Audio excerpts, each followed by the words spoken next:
Good morning, Dave. Good morning. Got my speakers on. We're starting the trading room on the 14th. Do I sound like a robot today? We got you perfect today. Looking good. Nice. I was actually almost not going to make this one. My computer decided to do some updates right at the last minute. I was like, don't play games with me. Uh, But we got them in and got stuff just loaded back up just in time. awesome. So I'm resetting all my screens again. Good morning, Mark.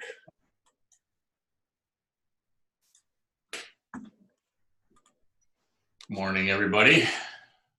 Wait a few more minutes, I guess, for I'm going to start rolling in. stragglers. Let's see. We got.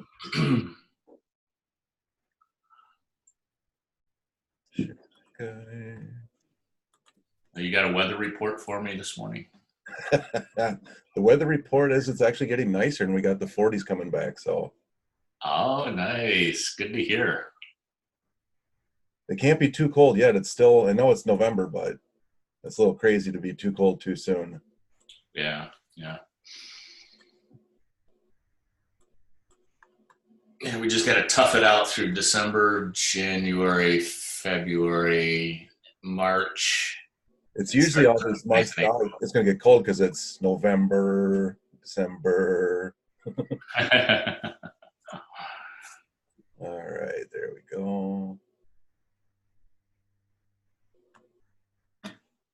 Move this guy over here.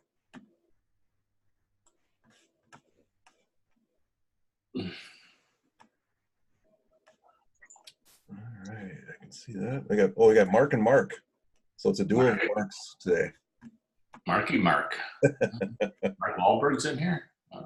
Anything's possible. Well, we'll see if we have a little more calmish activity here soon.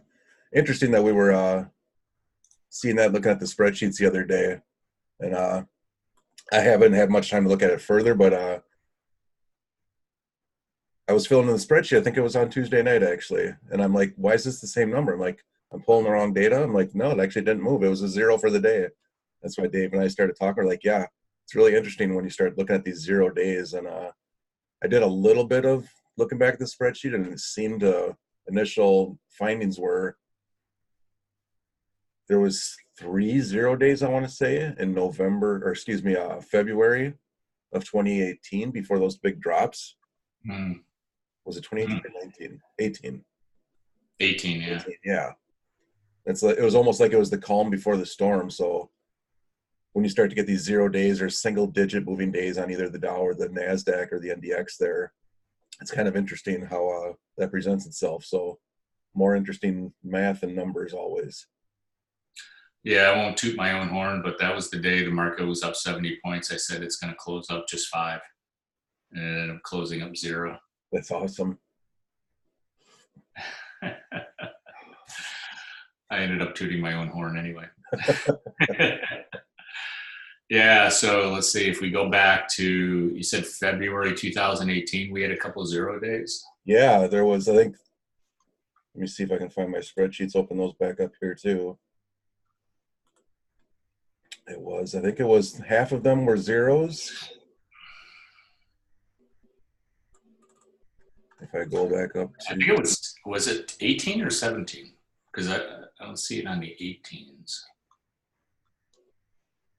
yeah, I want to say it was January.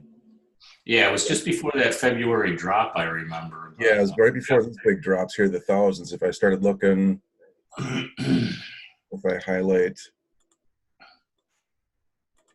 Here's an interesting stat. When the Valarb spread was 0. Ooh, I don't know if I've seen that or very It, often. February 7th, or yeah, February 7th, 2017, it was 0.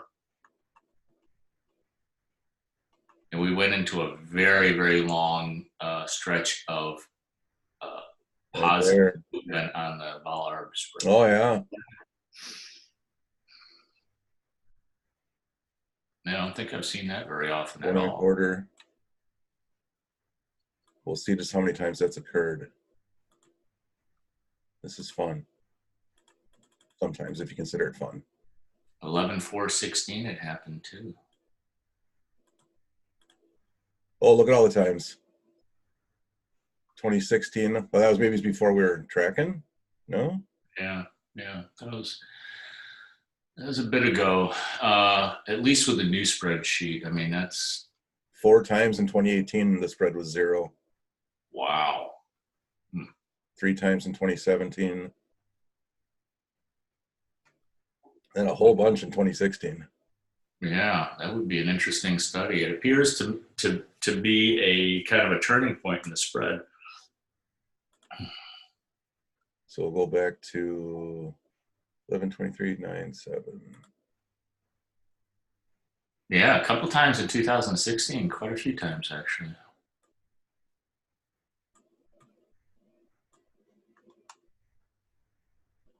So there's a 0. How many times did you get in 2016? Because I've counted 5 already. Just by using the filter, I pulled up quite a few. Yeah, interesting.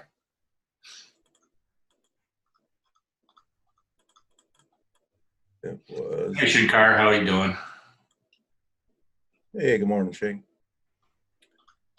So we have a little bit of economic news this morning. It was kind of interesting. I just tweeted it out. 7 times in 2016. Wow. What are the odds, huh?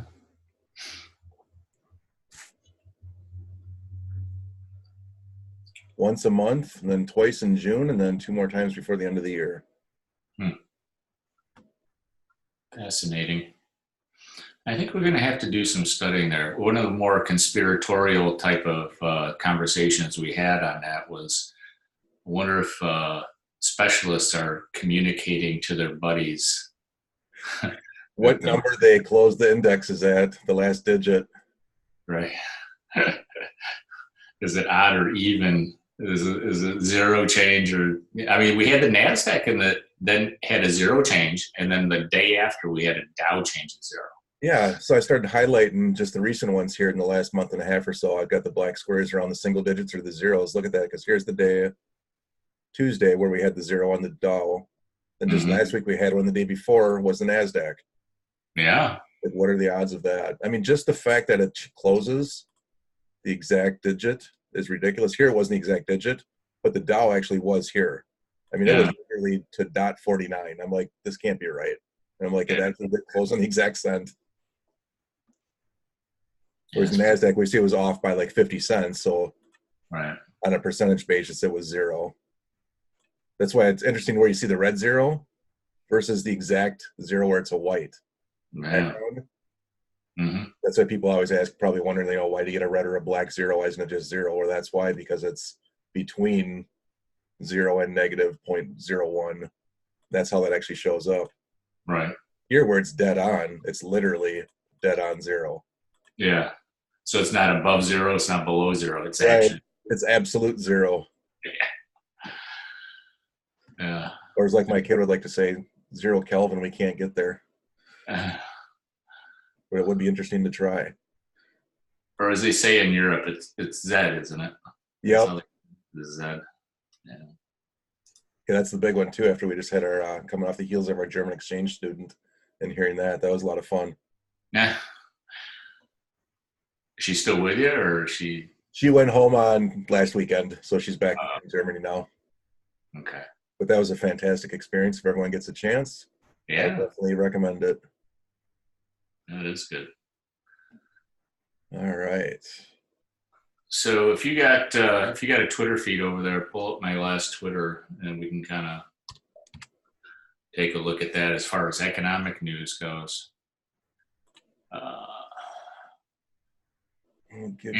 It's just hard to believe that we're going into the 11th year now of an economic expansion from central bank intervention with the currency, and we have yet to see a major downturn in the markets. And the farther we get into this economic expansion, the more tweets that come out from the president saying that, hey, the market's up, because of my presidency.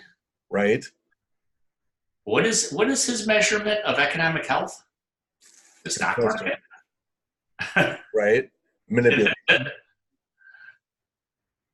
As he screams out for 0% interest rates again, or zero or below, or whatever. Yeah, he was praising the European Central Bank, saying, "Hey, they got negative rates. We need some of that over here." Is this the recent one you're talking about? Let's see. Debt? Yes, that one. Consumer household debt is now at an all-time high, exceeding 2008, 2009 levels. Now, and I didn't actually put the number in there, but it's like $13.95 trillion. Oh, you can see it on the graph. That's higher than it was in 2008, 2009. And as we recall, that wasn't the contributing factor to the decline in 2008, 2009. It was the CDOs and all the mortgage mess. But it was also, everybody had household debt. That was mortgages were gigantic. And you can see those kind of are actually about the same level. But it's now student loans and auto loans. Big one I've heard about too. Yep. A lot of people defaulting on those now outside of normal. And other, I'm not sure what other is, but student loans are definitely a really, really, really big one. Now you got all these people graduating from colleges, and the economy starts to turn down, and they have this huge amount of student loan debt to repay. What do you think is going to happen? Yeah, one more. Somewhat rhetorical. But. Bail someone out. Oh, another student loan bailout. Wow. We'll see what they ever do. I don't know. That's always been the one up in the air for me is, will they ever forgive and just reset student loan debt? Because that one's always been the stickler. Yeah. People that tried to file bankruptcy, right? It was, yep, I'm going to file bankruptcy. I can do everything but my student loans. Like those never went away. So if they change that, that'd be an interesting precedent. Yeah, you don't get that at all. You don't get the relief on student loans. So the consumer, and we all know this, the consumer and the small to medium enterprises are driving the economy. And when they pull back, now they pulled back a little bit in 2008. Now we're at record levels. And what happened to the value of the dollar since 2008? It's really declined very, very bad. Let's see. Kevin says, I think once the real economy gets spooked and frees up, it's going to set off an economic event very few are prepared to face. Bankruptcy rates will surge to levels never seen. Sovereign debt will be unmanageable as tax revenue declines. This will be ugly. Yeah. Quite possibly. There's a good morning for you. Yeah.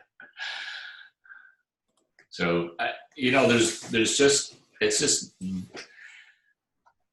I heard somebody mention, and I forgot who it was. I'd give them credit if I did, but they mentioned something about the fact that they can print more money and more money and more money, and they can probably kick this thing down the road for a while. Mm-hmm. But you gotta think there's gotta be a point at which, almost like a supply demand curve, you got the supply of money going up. And somebody said that, the supply of money is going up. That means there's more money floating in the economy that can be used to pay down debt, that can be used to, yes, it was Powell, that's right. And so Powell also said debt levels are unmanageable into the future, and he also said that they do not have room to move in an economic decline, in a recession. In fact, if you go back to my Twitter feed again, I posted a video yesterday. Did you see Powell's talk at all yesterday? I did not. Yeah, why don't you play that clip I uploaded? Because the question from the congressman was, are we in a good position to tackle any recession or pullback? Now, it was funny. The congressman said, well, we don't expect to pull back for another 3, maybe 5 years or something like that. Yeah, that's the one right there. This one here? Yeah.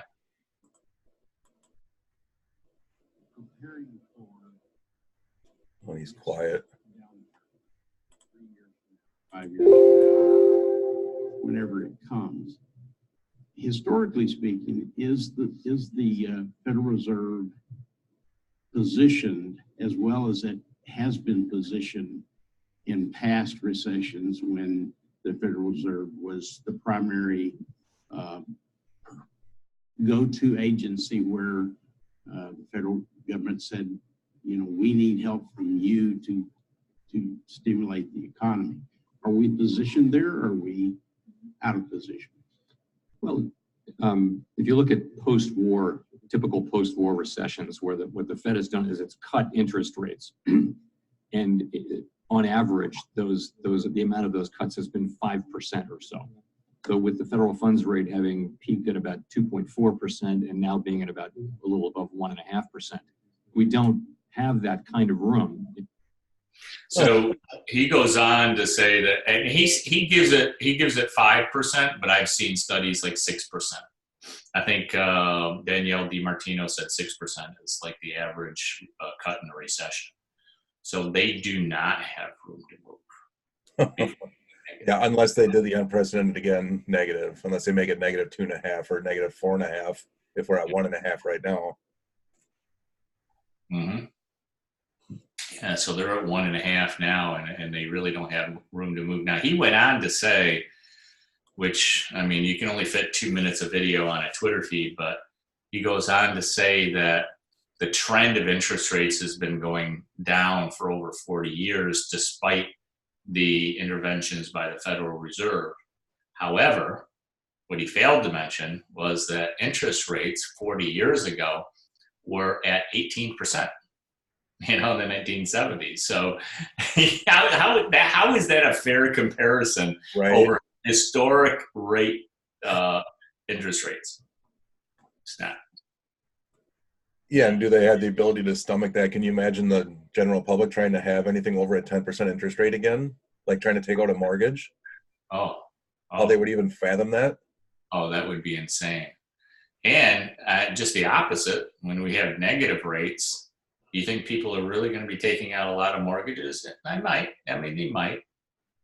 But how many banks are going to be left to lend that mortgage, though, is the question.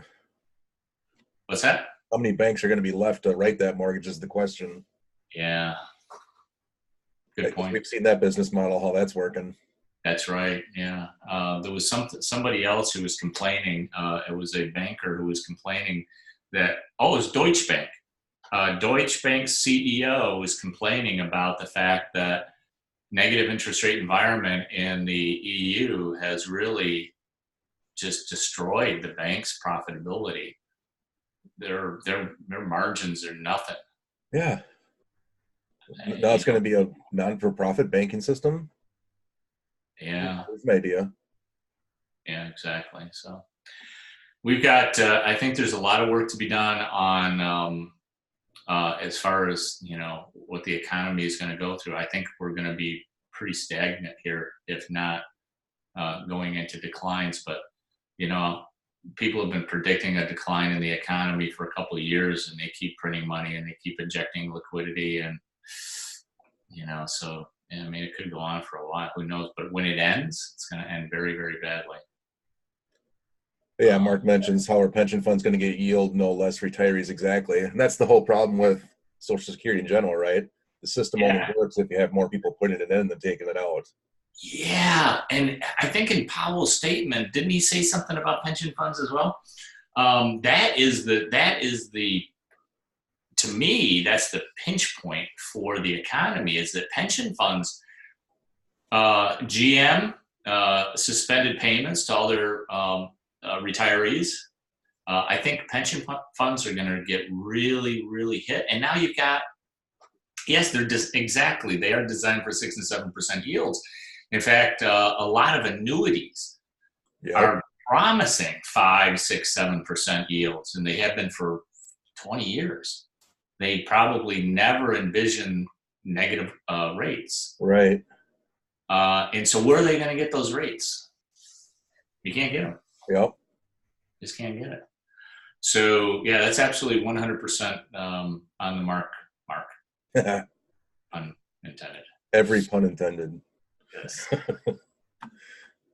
So yeah, so that's a big deal for them. I think pension funds more than anybody else are getting are going to have a really tough time. We had, I mean, let's say you're a pension fund and you need to have 5 to 6%. Would you put your money into the stock market at this point? It's the only game in town, really. Right. Yeah. Where else are they going to throw that size of money? That's the trick too. Is it's not a small amount of money to try and run that show. Yeah, triple B rated bonds. Interesting is that a lot of the triple Bs now, yeah, they're going to get downgraded. You're absolutely on point there. The most of the corporate debt, there's, I don't know how many trillions right now, but a lot of the corporate debt is going to be downgraded because of the covenant light borrowing situation.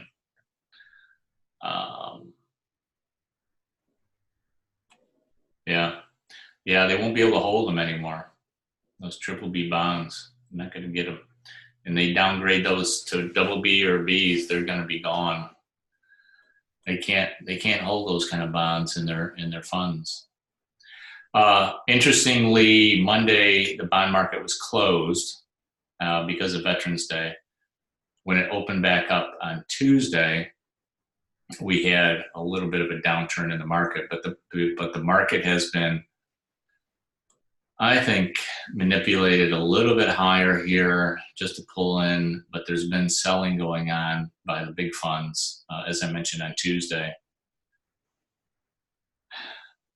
I'd like to see the market decline today by at least 100 points going into Friday, because Friday typically has been an up day in the markets over the past year, except for a couple of occasions when we hit a Friday, and when it was down big. We've had some of the largest declines on a Friday, but 500 points at some point. So we'll see.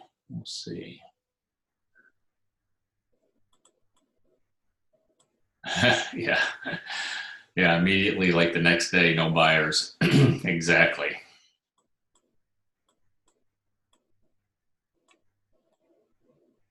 What are you guys seeing as far as is your economic viewpoint? What's your economic viewpoint? And I know you guys are probably in different countries around the world, but what are you seeing as far as the economy goes?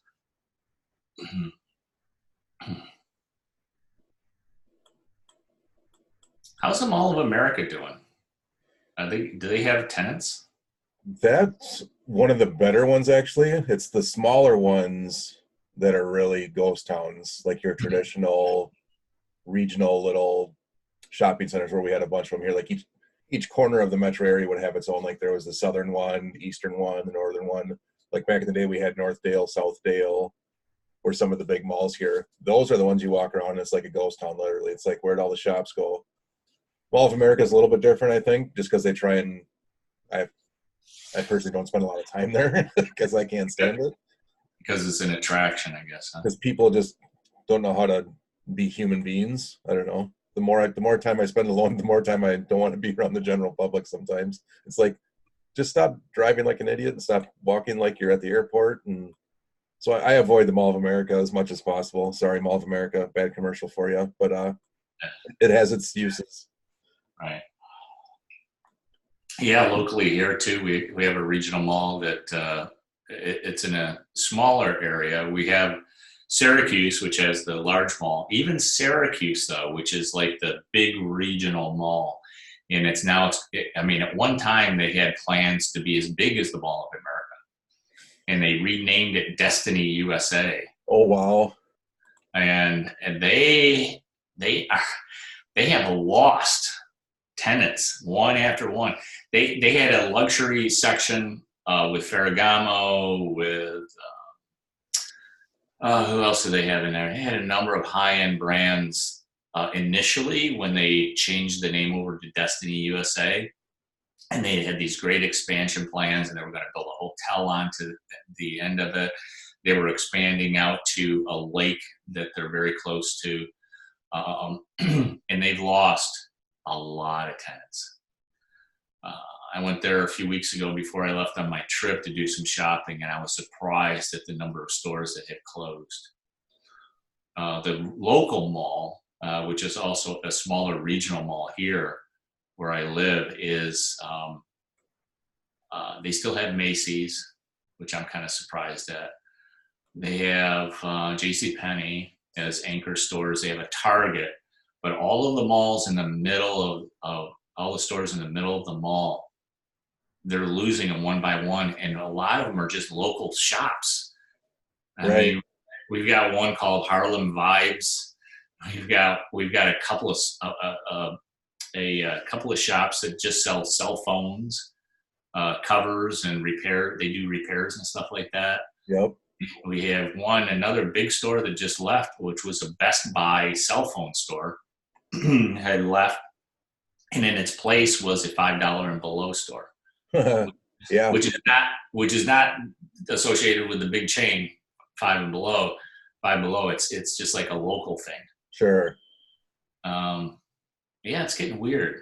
We actually just had a new Five Below open up in an old grocery store that was empty for years. Yeah, I think we're going to see those kind of stores coming back again. Mark says the USA not a good outlook. Survey by CEOs had an all-time low outlook. I think they might know.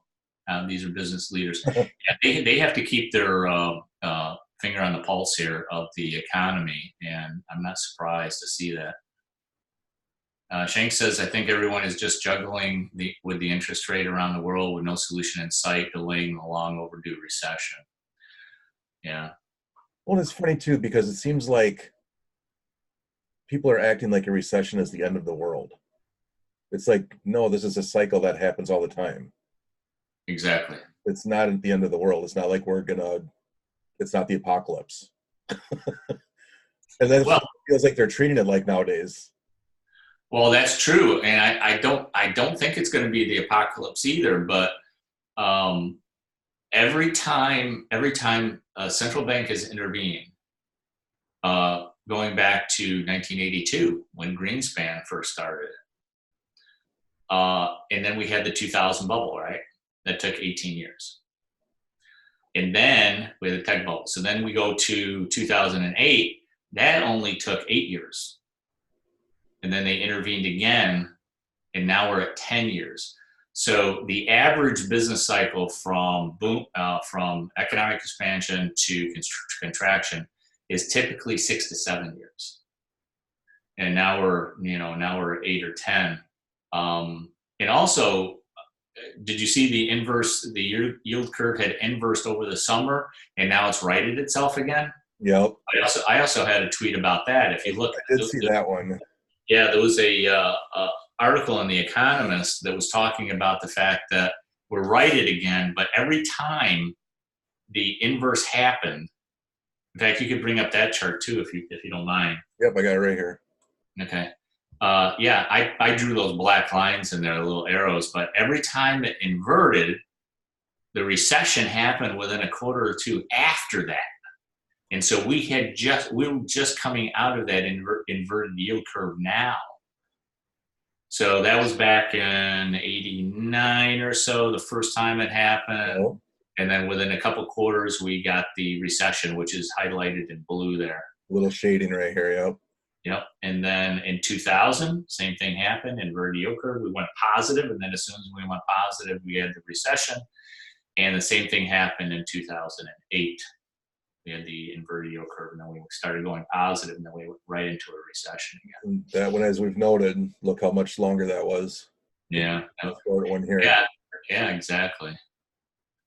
And somebody, I forgot who it was, but every time it's gotten much more difficult to get out of a recession using central bank intervention. And so, this time, what do they really have left to work with? Yeah, it'd be interesting to overlay the interest rate there to say, yeah, look, we were at 15, Yeah. and then they dropped it to 12, or they dropped it to 5, and here we were at whatever. Now it's like, yeah, we're at here, so we can't, like you say, there's nowhere to go. Yeah, exactly. And if the zero bound is no longer a thing. Yeah, for 1.5%. Yeah. Come on. What are they going to do? If they need to stimulate the economy, they have to go negative. If that's their only tool they have, yeah. Yeah, and that's basically all they got. Yeah.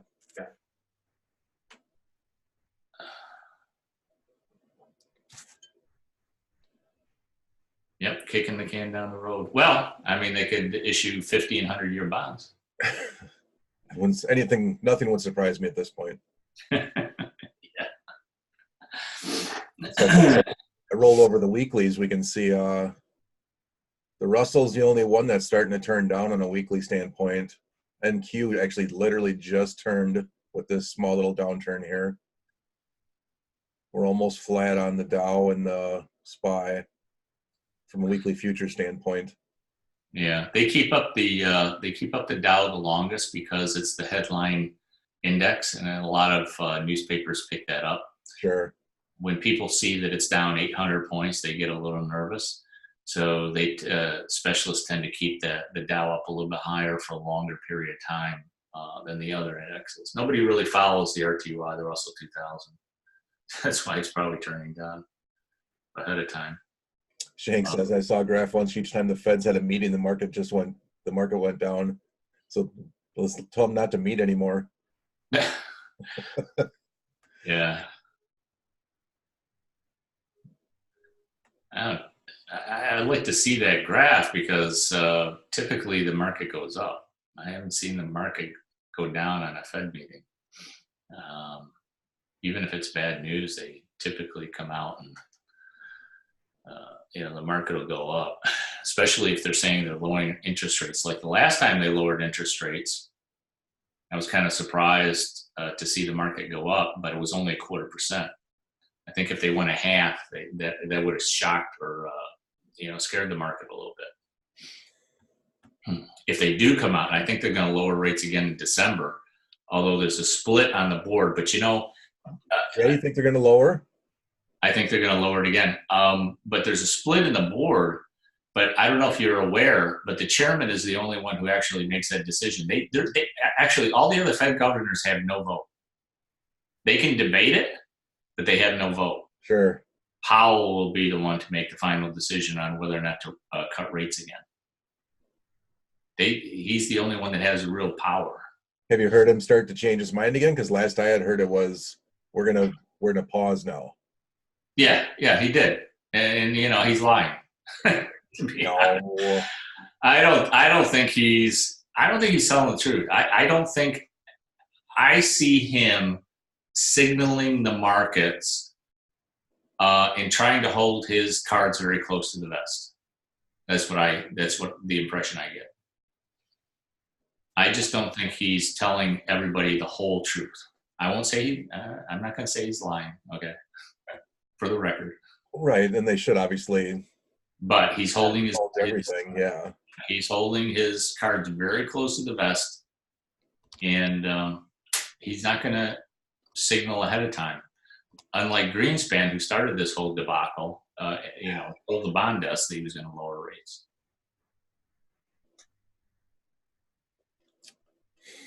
I only remember interest rates 2 times in my life. Back in the 70s when it was 18%, because I was a teenager at that time, and my grandparents had a fund, and it was 18%. And I remember the conversation that they had saying they were making more money that year than any year they've ever made, just on the interest that they had. Sure.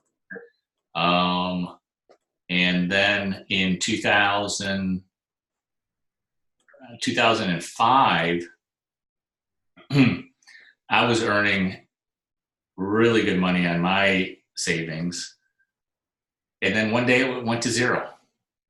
I mean, I was earning like 5% or 4.5% or something like that. Well, then the interest went to zero. And then it's just like, wait a minute, and then all of a sudden it went to zero. We were earning nothing on our savings at all. And I'm like, what the? I thought you meant the balance went to zero at first. I was like, whoa. Yeah, they did a Cypress move. No, just the interest we were earning was pretty good. I mean, it was paying our mortgage. And all of a sudden it went to zero. The interest just disappeared. It's crazy. So I mean, the US, nobody's tracking the US dollar. What is the USDX doing now? What's the US dollar? What's the ETF for the US dollar? Oh, I haven't pulled it up in so long. I know, it's been a while. I know it was on a roll. It was going higher for a while, but. Where's my standard? There you go.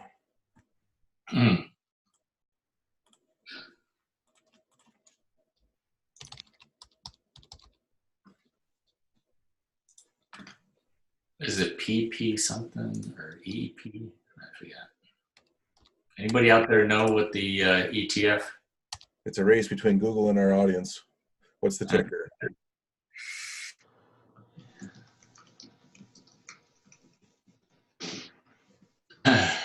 FXC? No. No. UUP? No. Yeah, UUP. Is it the UUP one? Okay. I was seeing that on the list. It's one. That's one that I have tracked. I think there's other ones, but UUP is the one I used to track. Let's see what that one's doing. There's something about UUP though it doesn't include very much, but it's the biggest one. It's got 285 UUP's at 26. Let's million. go to the higher chart. Yeah. Oh, yeah. Yeah. See, that's another thing. That's another reason why. And where does that go back to? Where's that bottom kind of coming in there?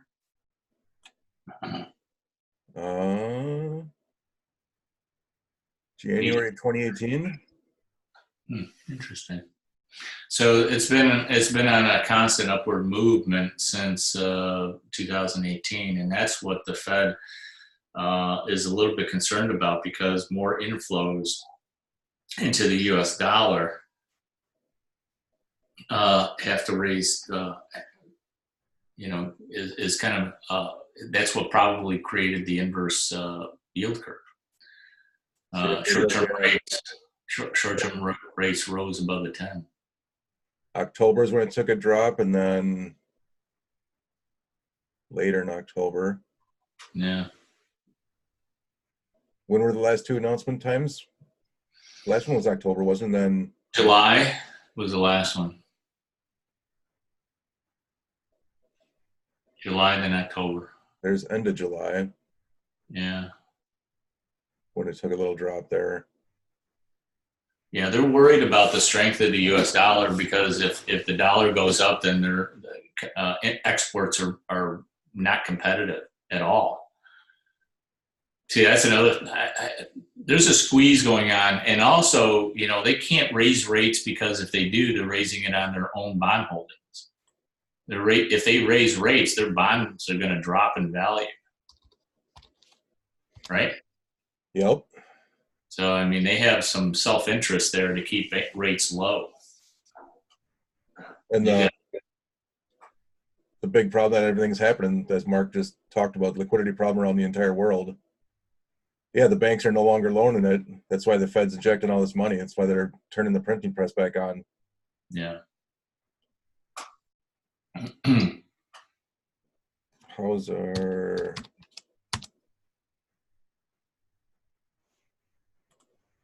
And the other thing they're hoarding.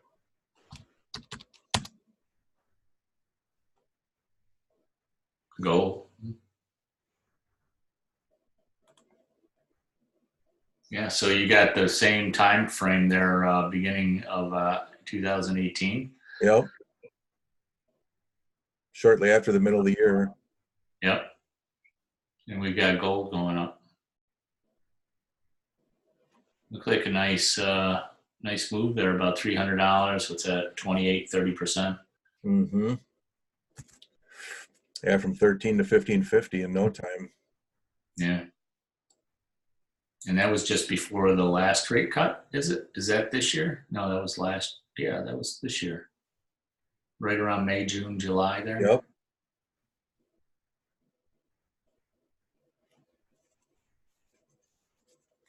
Shank said he found the chart. I don't know if I can trust Shank to click on his YouTube link or not. What do you got embedded in here?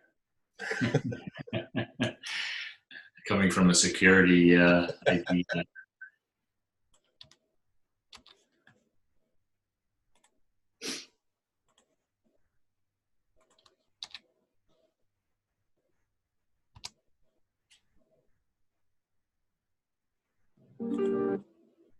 I love ads. I'm working to make each day a little sweeter. ADP's of them. So this is his, and yes, I opened an incognito window. Here, we won't give the ads, people. Go away, ads. There we go. Just so when they had meetings, the truth about the financial crisis, red dots indicate reserve meetings. So this is when they were having all the emergency meetings back in the housing bubble. Oh, okay, yeah. See, that was a different market then. When the Fed had those meetings, every time they announced they were going to inject more liquidity, then that's when the market went down. Yeah, that they had it's a safe link, he says. You never know, you got to check. They were definitely having more than normal meetings during that time frame, as you can see here. Yep. Oh, yeah. The other thing Powell said yesterday was that the injection of liquidity that they started in September is technical. It's a technical move. There's nothing to see here. Nothing to see here. No, it's all he also said something. It was within their power to be able to inject this liquidity to stabilize short-term rates.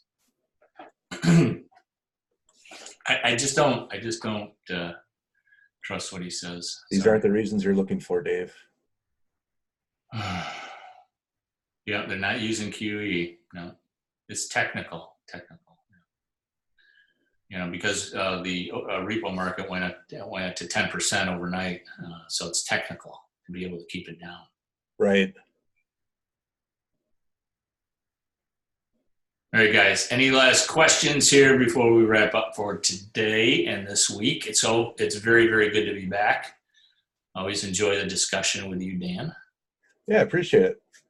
Glad that we're not both traveling. Get back in the roll of things here and keep working as fast as we can in the background. Absolutely. Yeah, that time flew by. I had no idea that I was already 1:45.